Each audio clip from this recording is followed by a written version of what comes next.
Welcome to the GreenPilled.network podcast. In September, GreenPill will be hosted by the Cartographers, a high-context community of individuals and teams dedicated to advancing the Web3 grants ecosystem. They'll explore the Web3 grants ecosystem with topics ranging from novel funding mechanisms, grant councils, and governance to emerging trends like AI and direct-to-contract incentives. This series seeks to bridge theory and practice by examining real-world examples and featuring discussions with those who are closest to the action.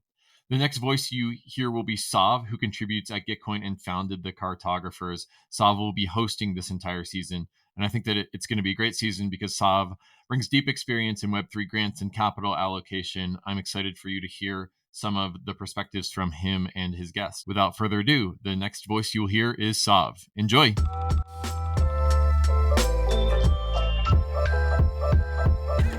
Hey, Coordination, welcome back. It is Sov. I am here again for another episode of the GreenPilled podcast, where I am a guest host.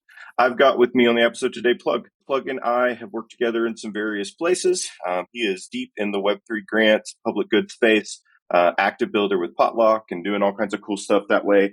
So I wanted to pull him on the episode. I think he's got some really interesting perspectives on AI LLMs and public goods and just kind of the impact of these things, as we move forward. So yeah, let's kick it off. So Plug, I'll turn it over to you. Maybe give us a quick introduction. Let us know about the things you're working on, and we'll see where the conversation takes us. Yeah. Howdy, everybody. I'm Plug.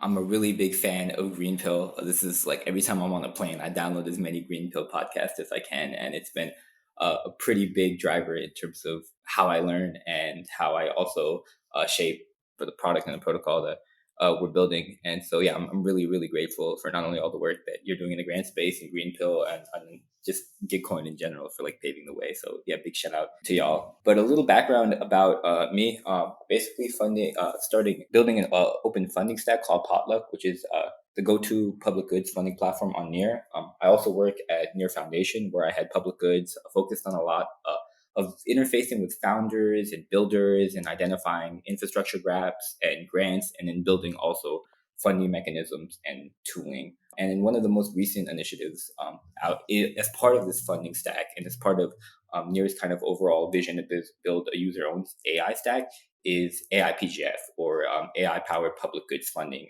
which is a proactive grants program, but also a movement to essentially build a funding AGI, or a system that can give out grants better than humans. But there's a lot to that, and we're still pretty early in development in that phase. So just a high level overview. Nice. No, this is some exciting stuff. And I know you and I have been talking about this quite a bit. For anyone that's been following the podcast this season, we've been exploring all different types of, kind of design spaces and things that are going on in the grant space. And some common themes that, listeners have noticed probably that's coming out of that is like verifiable impact, bringing things closer to the smart contract level, automating more incentives, like all these things. And I think that in many ways, AI LLMs are going to be jet fuel to that, right? And kind of like being able to look at different data sources, rationalize that, help us make better decisions, make decisions without humans. Like there's just a lot of interesting things that are kind of going on that way for sure. So when we look at this episode and kind of some of the big things I want to make sure we touch on is like, how do you see AI and LLMs being integrated into grant making processes today? And then what does, kind of like the near future look like that way? What are some of the benefits and challenges of AI assisted public goods funding? The impact of this on kind of grant proposal creation, evaluation, and like impact assessment, and then dive into like future trends and where we see, funding mechanisms going, right? So maybe we'll start with this project AI PGF that you've been working on. Maybe give us an overview of like, what is that? What were the origins and motivation behind it? And kind of like the current state of that program and some of the things you're working on. Yeah. And so a lot of times in the PG space and even building out the funding mechanisms, we continuously like to innovate, experiment, and this is all fun. But from a practicality perspective of like running grants and running funding rounds, a lot of these mechanisms are really hard with UX. They take a lot of bandwidth for founders, and these certain mechanisms don't necessarily align with what ecosystem treasuries want for their ecosystem. And so I started kind of looking back at the problem and what we're trying to solve. And Ultimately, I want to make it as easy for founders to find funding as possible so that they can just focus on shipping, and the more traction that they get, the more rewards they'll automatically get, and that ecosystem treasuries can easily find people who add the most value add to their ecosystem with as minimal friction as possible. And so it wasn't really build the most decentralized funding stack, the most censorship resistant funding stack, the most composable funding stack. It's that wasn't necessarily there. These were kind of in the direction of what we were building, but it really came down to like, how do I solve this problem? And like recently, especially now, when since July, when we kind of put this idea out, there's been a lot of emergence with AI technology, especially with open source AI and the user owned AI stack, where even just now we can actually use AI to automate a lot of the workflows that we're experiencing as grant operators. So I think costs can come up to like 10 to 20% in terms of overhead for grant programs, for some of these programs. And these are like $1 million, sometimes even $1 billion programs in terms of like the collective Web3 space. And there's just so much admin. And I saw it as a huge opportunity to not necessarily have to build the most decentralized thing, but to also really tackle this problem by just reducing overhead and the time it takes for this funding process initially, and then moving towards this vision of like taking each part of the grant workflows and then building composable agents to eventually build this funding AGI. But it really came out of that, like, oh, I'm really frustrated about running these grant programs and these mechanism designs, and I just really want to focus on saving time. Totally. Yeah. So some experience that I have with that is like, internal to Gitcoin, we have this tool Checker, that we've started to build out that basically takes a look at the eligibility criteria, the answers that grantees give, weighs those two things against each other, and it provides a score that kind of tells us like how close to the eligibility and what's being asked of a grantee does their application align to, right? And really this was born out of the fact that we have Gitcoin grants, every quarter. There's lots of applications that come into that. And how do you essentially kind of create a way that reviewers can streamline that process and kind of easily see which are the applications that are an easy yes, which are the ones that are an easy no? How do we give better feedback, to grantees, and ultimately improve our turnaround time, right? We see all kinds of issues today with like grantees, and they all have different experiences based on the programs that they're working with. And I think some of that is the fact that, programs are overloaded. And to your point, there's a lot of manual effort and kind of things that go into, running one of these programs, and it can be hard to keep up with the volume, right? And so in that, when you kind of talk about AI PGF and, some of the things that are built today, maybe walk us through like, what do those systems look like? How are they starting to drive efficiencies, and where do you see, that going in the near future? Yeah, and so right now, like, there's so many elements towards like the overall grant workflow process. There's everything from like, writing proposals to reviewing proposals, to checking eligibility, to posting updates, to doing the KYC payouts, to a voting mechanism if it's like quadratic funding, to doing diligence on teams, to even giving evaluators and voters incentives for providing valuable feedback. There's just so many elements and agents around there and systems to address these individual problems in the funding workflows could be like its own startup in itself. And so it's really like going at all of it at once isn't necessarily the best approach. And so we have in kind of, if you go to aipgf.com/explained, we kind of outline the road to the funding AGI and how it will look like, all the way from demoware, which is things that kind of look cool but don't actually work, all the way to a system that gives out grants better than humans. And we really look at that evolution as starting with demoware. And this is kind of already the case. So you have a really good example that I like is fundpublicgoods.ai, which queries a lot of projects on Gitcoin and kind of gives you a strategy for distribution, and it also gives a score for matching for similarity. It's like, that's really cool. It's a really cool demo, but I don't think anyone's necessarily using it in production. And it's really kind of siloed with a few agents. Then I see kind of an evolution of like many agents. Like, okay, we have different people building different agents. There's someone building AI grants. You guys are bringing eligibility requirement checkers. Maybe we design an agent for designing the best mechanism for Allo. These are kind of all independent agents that we're using as sort of a tool. Maybe we don't necessarily give them a wallet. We just kind of use it within our workflows.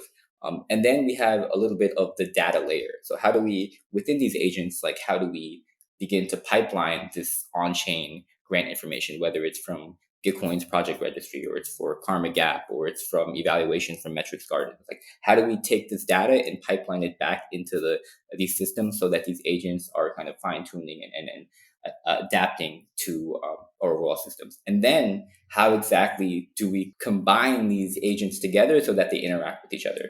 So that once you write your proposal, it submits the proposal on chain to the respective grant programs. That once the proposal is submitted, there's another agent that knows to review and give feedback, of another agent that pings another person, maybe another agent that actually checks if you have an SBT or you're already meet the requirements for a grant, and another agent that triggers the payments after they check for KYC or whatever. You can kind of see how all these independent agents that we're using in our workflow can connect together and really build an entire system.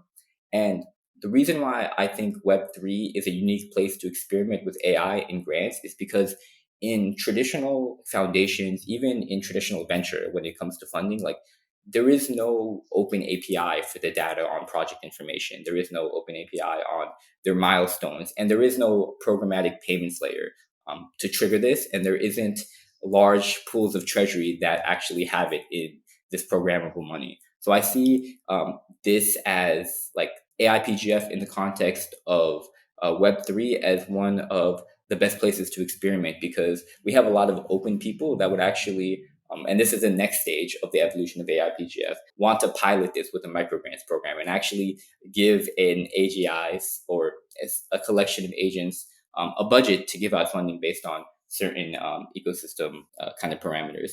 And then eventually building to a funding AGI where we're actually having million and $1 billion treasuries run by kind of the collection of these agents.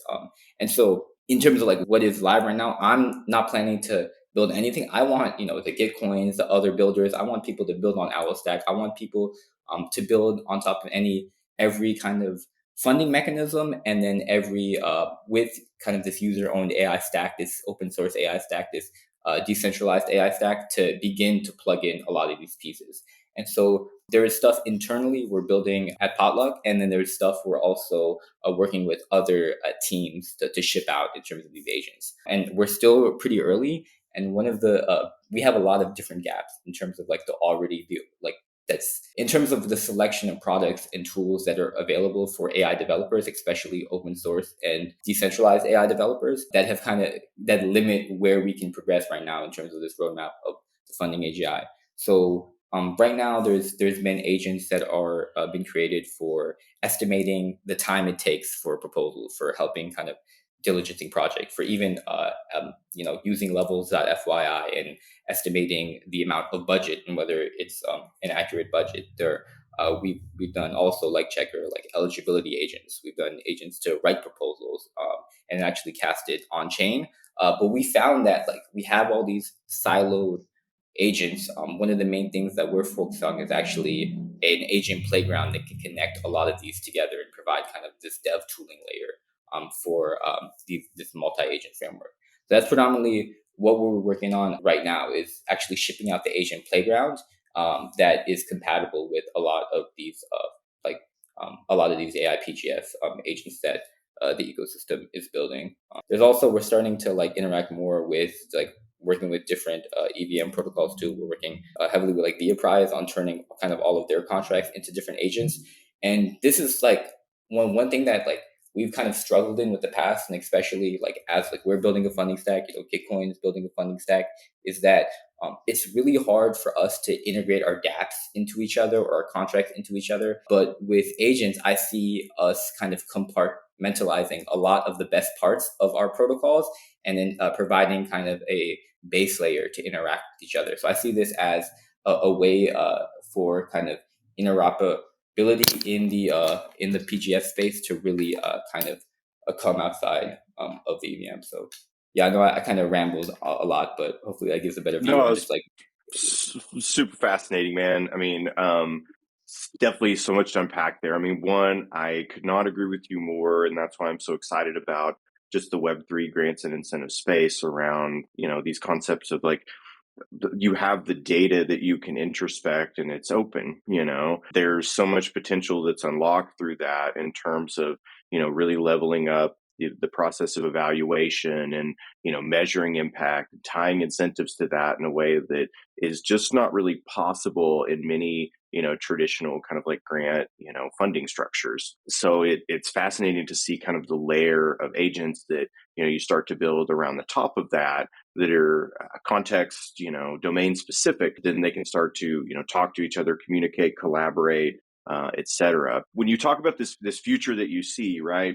Like, do you see that playground concept that you mentioned being something that if I'm a grant program, there would be, sorts of kind of like open standards, right? Like open, systems that I would be able to opt into. And so as I do my evaluations, that benefits the broader collective because that's helping to build the context and kind of like the expertise of these agents, right? I think right now I see we have hundreds of grant programs across crypto. That is the primary way that we're driving growth in our ecosystem. But none of those programs are connected in such a way that we talk about composability and kind of like being able to build systems on top of each other from our tech stack. But the people process around that is very siloed, and so I view this as being something that can really unlock a lot of potential that way. Do you see it that way too, where it's kind of like this would be a public good. This would be something that people could opt into, programs could opt into, and then that grows the context of kind of the wider collective as they use these tools. Yeah. And ultimately, I definitely want these silos to break down. It's costing us a lot of money. Even at the Near Foundation, before my time, we had a lot of grant programs that we had a lot of grant farmers. And historically, that actually really hurt our ecosystem and actually made us not want to interact with grants and really kind of bring it down back for just critical infrastructure and focus on kind of um, getting teams venture funding. And a lot of that could have been prevented if we had information about different grantees and different projects and how they behave across different ecosystems.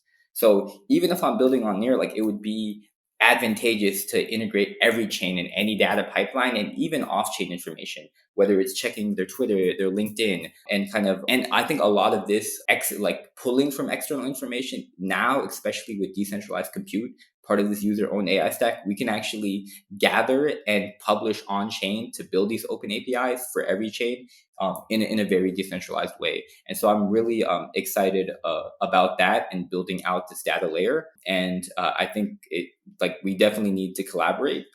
And I'm also very open for new chains that don't necessarily have this data layer, this accountability portal, or a way for projects to post their updates or for evaluation to actually build these primitives and these data layers so that agents can operate on top of this. So I'm all for collaboration across every chain. Like ultimately, like my goal is to make it easier for project founders to get funding, not necessarily to push a certain chain.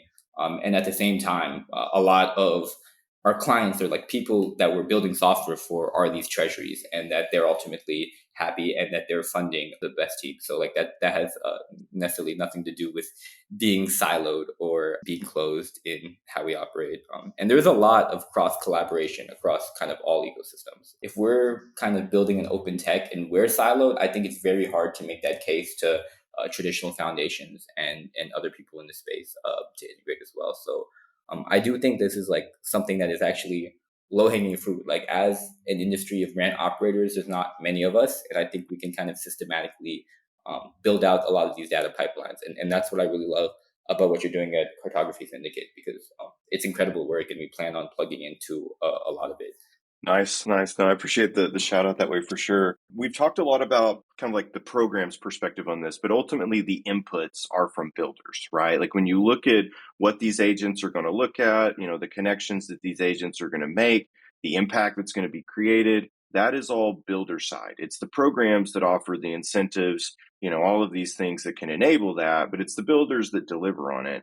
How do you view that builder experience changing, right? Like today or evolving? Today we have tools like Karma, which we all love, where you can track your milestones and, start to do that in a way that's on chain. You have open source observer, which starts to surface kind of like, those builder metrics. And there's other, tools and things out there that, play into surfacing the impact of builders and providing that data upstream to programs to be able to make good decisions. How do you view that builder experience changing? How am I as a builder going to interact with these agents going forward?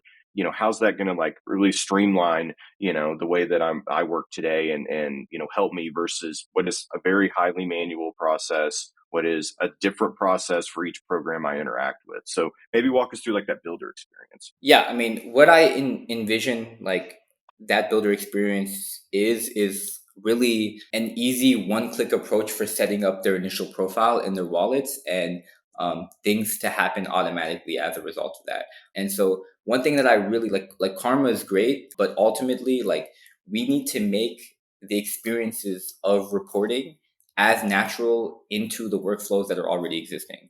And so like here's an example. Like right now, after I do get a Gitcoin grant, a funding round, I think 22 is coming out. Let's use that as an example.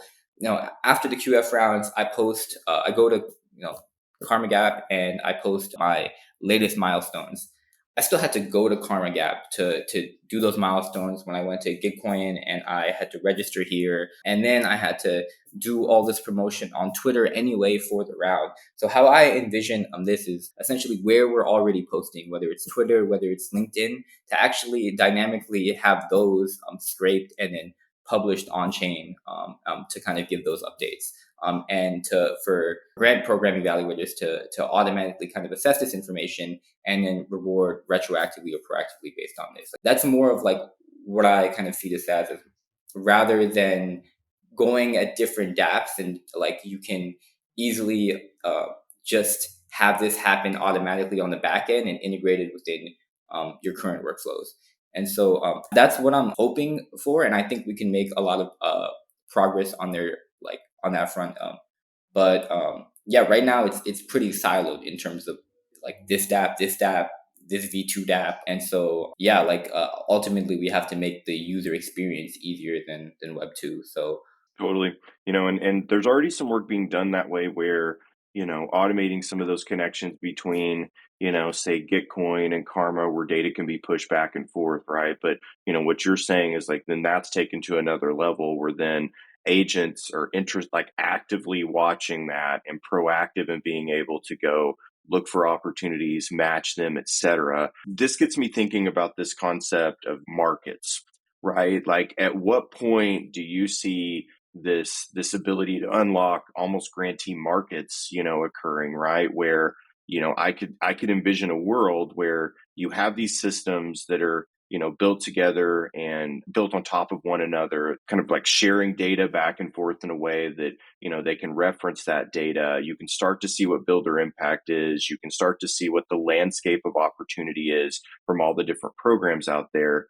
Could you see a world where agents help us to create these grantee markets, right? Where I have very specific things that need to be created. And if I know what the pool of builders are, their qualifications, the rates for the kind of work that they do, could that be something that, a market emerges from versus, kind of this application process that we have today?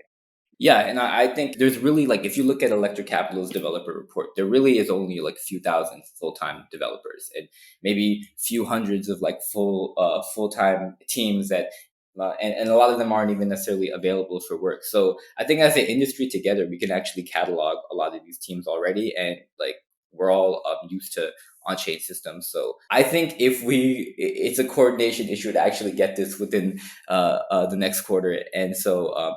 I definitely see a world where we have context on all the builders, all the ecosystems where they're at, and we already have pieces of this. Like we already have like Open Source Observer absorbing all of most of like the OP stack repo, and there's even stuff like ecosystems.ms that like are like just been scraping GitHub forever. And so there is already people who are scraping on chain traction metrics. This is what they're doing for like Retro Round 4 and Retro Round 6, and pulling from Farcaster data, pulling from verified contracts, automatically seeing the on-chain traction.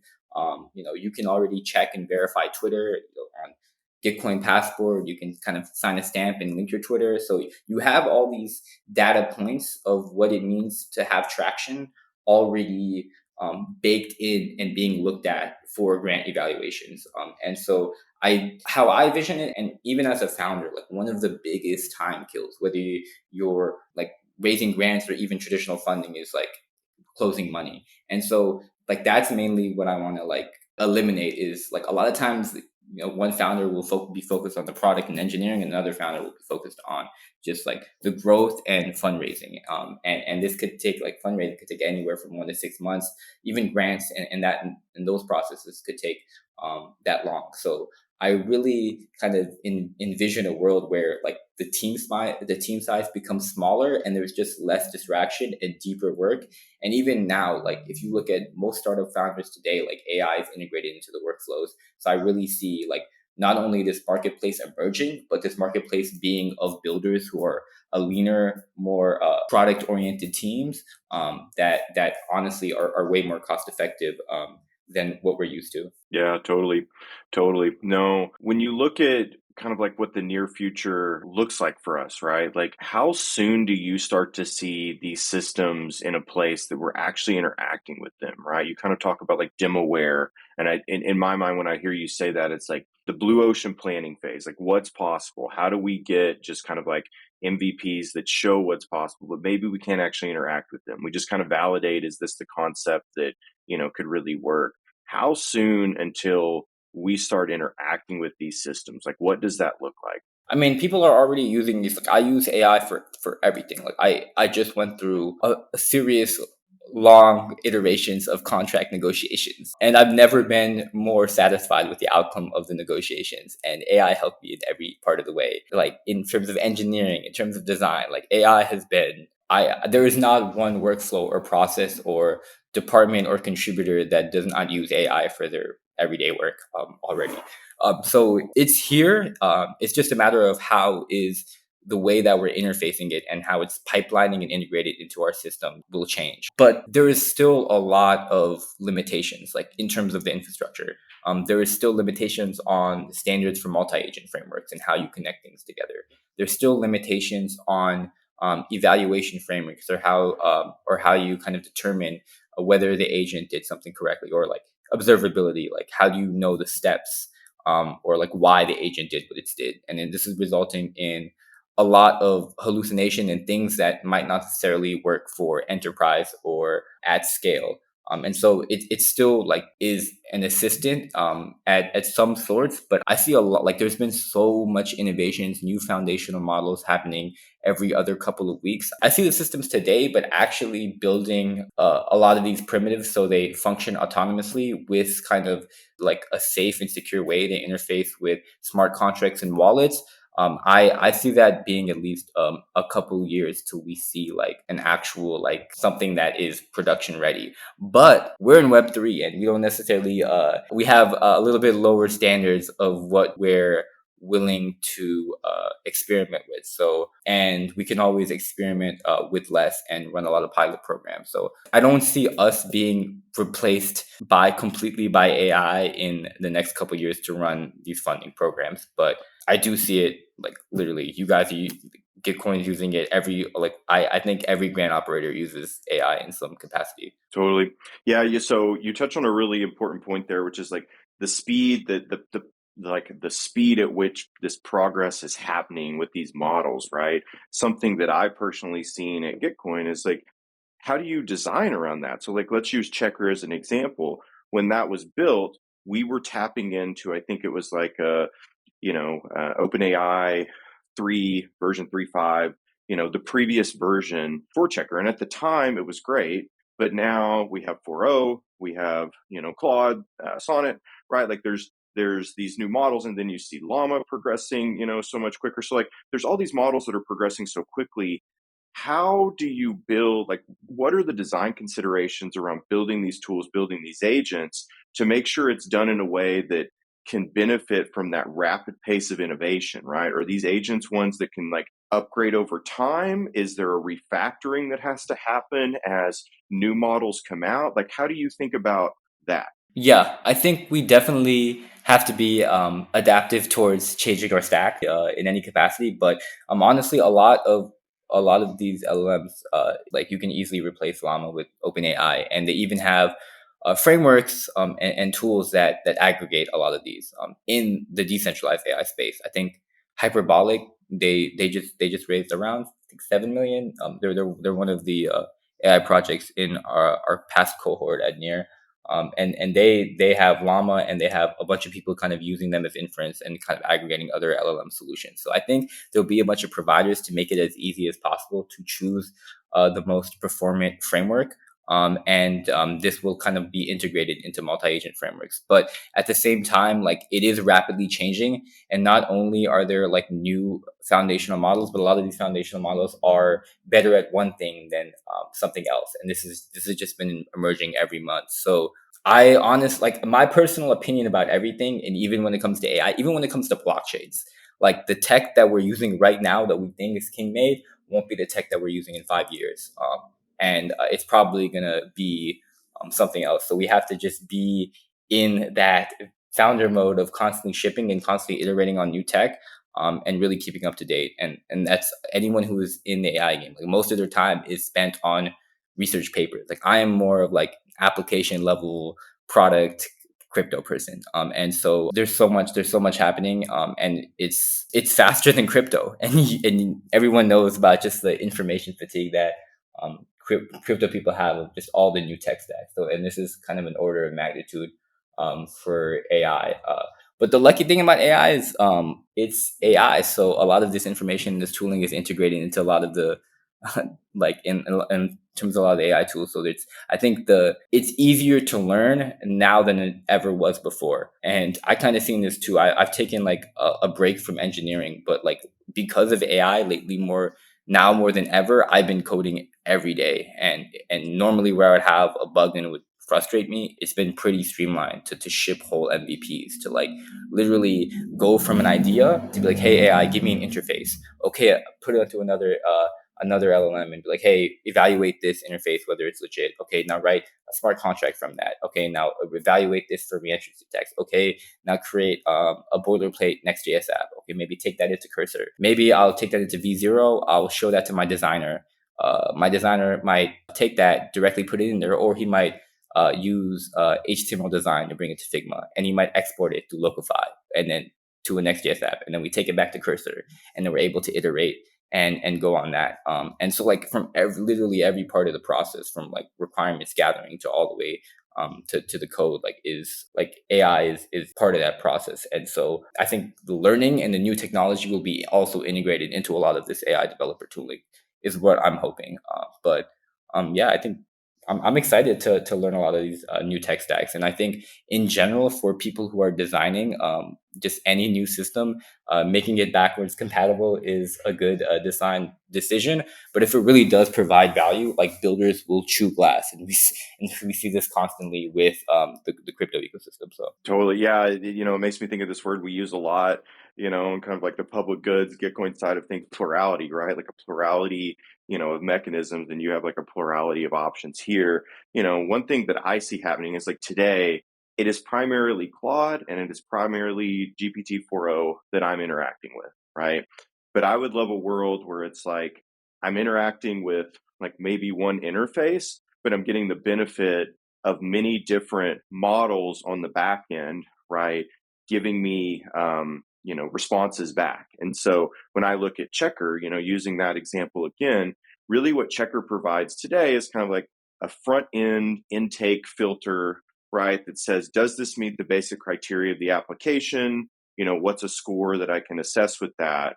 Where I'd love to see that going, right? And something we've talked about internally is like, what if there's like a modular way that you can switch out the models or have multiple models, and you create like an AI grant council of sorts, right? Where it's like one reviewer could be the Claude, or Anthropic, one reviewer could be OpenAI, another one could use the Llama models, and those things can be kind of like interchanged over time, and then you have some sort of layer on top of that to review over time, the accuracy of those reviewers, the impact on the grants that they provided, et cetera, right? And so maybe talk a little bit about your vision that way. Like, you're obviously out there kind of like working in this space a lot.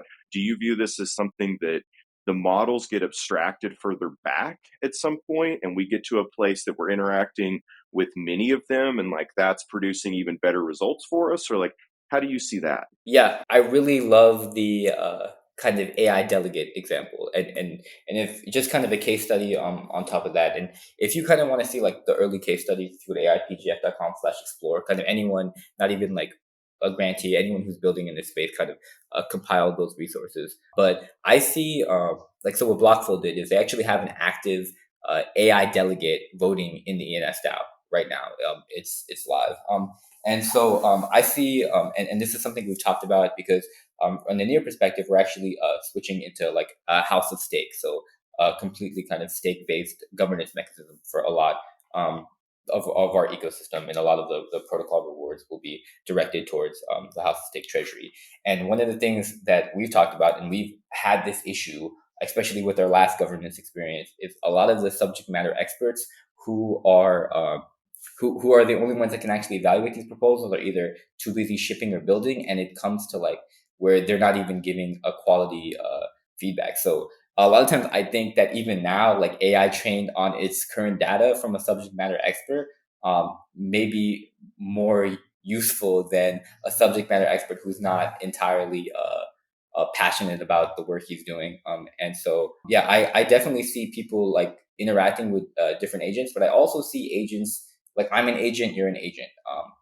We don't necessarily know what backend is powering each of us, but I see a lot of the people that we're interacting with being agents, and there to be a point where we might not necessarily know whether it's a human or whether it's a robot. And so that's also something that could be a whole startup idea. And I know they're working on fingerprinting and things like that. But yeah, did that answer your question? Yeah, totally, man. No. So I guess like as we look to kind of like close out the episode here, right? I mean, we've talked about a lot here. I think the biggest takeaway is like we're so early, in terms of like this design space and what's happening. And you don't see the future anytime soon as like replacing people, but it kind of gets to like, there was an article I read some time back about chess players, you know, and how it was really when you paired a human with, Watson or whatever the IBM system was at that time, that it became much more powerful than just Watson or the human could be on its own, right? And so I think there's a lot of fears around, is AI going to replace us? And like, I don't know, like maybe at some point, right? But I see in the near future a world where it really kind of enables, and it enables in a way that if you're highly specialized in a certain area, you can go very deep and it supports you in that, right? So, you give the example of I'm someone with high context on a very, niche specialization, and my time is super valuable, and I'm usually building towards that specialization, but I'm also needed to review others and kind of like grow that discipline. And I can't do both well. And more than likely, if I'm a builder, I'd rather be building than reviewing someone else's, right? But there could be a world where an agent could be trained, right? And you could even potentially create markets for that. I could see, right? Where it's like, if I have very specific domain expertise and I have a highly trained agent that knows everything I've done over time, the reviews I've given, my research, it has that context that I fine tuned myself. That agent could ultimately be more effective than me in terms of those types of tasks that I'm not excited about, but it could help others with, right? And so you see this world of like many different agents, those agents talking to each other and collaborating, that being something that's kind of like enabling growth in ecosystems. And so maybe to like close out, right, the episode here, give us more of like the long-term vision, right? Like if you had to look, when we say long term, let's say 5 years, which that is long term in crypto perspective, right? 5 years down the road, what would be an ideal state for you, in terms of like the work that you're doing today? Where do you think that could go if we perform well? Yeah, I'm trying to honestly replace my job. Like, I don't like grant operating. I don't like certain admin aspects. I look at a world where if I'm very successful, I'll just, I'll have no, the problem will be solved and AI will handle it, and I can just worry about vibes and wholesome activities. And yeah, that's what I'm trying to do. I think work is really overrated, and we're gonna really kind of redefine what it means to do things in society and how we actually give back, and a lot of acceptance on things that we valued as valuable work as honestly a lot of busy work, and really spending more time on what matters in the world and actually making direct impact. But yeah, I'm actually trying to replace my job. And they say AI won't replace your job, but I'm not gonna lie. Like, because of AI, we've gotten a little bit leaner, and there have been people that have been replaced already. So I know that's not like, oh yeah, they're taking our jobs, but yeah, our jobs are kind of whack. Dude, I love that answer. Like, I was not expecting you to take it there, but like, I love that answer. And it honestly reminds me a little bit of a previous episode we did that will, probably air before this one, where I met with Skelly from Wonderland and then Alp from Inverter, right? And that episode was really meant to talk about novel funding mechanisms and what the design space is there. But near the end of that episode, it evolved into something I didn't expect, but it was like one of my favorite parts of this season, right? Where both of those guys really talked about the end state you just said. We're like, does this actually get us back to a place that we're contributing towards the common good again, right? I think that there is this has happened in our world, in my opinion, over the last few decades, where like everyone's just trying to make it. And it's getting harder and harder to do that. And in a world not too long ago, there was more of like a focus on a common good, right? For kind of like humanity as a whole. And I think that as consumerism and money and like, all these things took center stage, we've lost track of that over time, right? And what I just heard you say is like, maybe what happens here is this wave of innovation, this enablement, these things that AI is really starting to drive for us.